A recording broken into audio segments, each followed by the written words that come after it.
How to save view once on WhatsApp. Hello everyone, my name is Smile and in this video I'm going to show you how you can save the view once on your WhatsApp. So start by launching your WhatsApp account. Make sure that you have installed the latest version so that you won't miss out any new features. Do update and log into your WhatsApp account by using your number and then choose any profile that you want to send something to. Now, after that, if I want to send something, I'll just click on the camera icon right here for now and try to click. So the video is failing to capture, so let's just tap on the photo right here.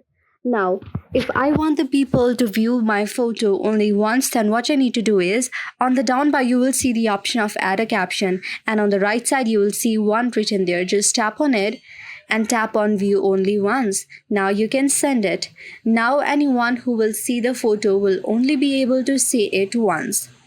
And that's how you are done.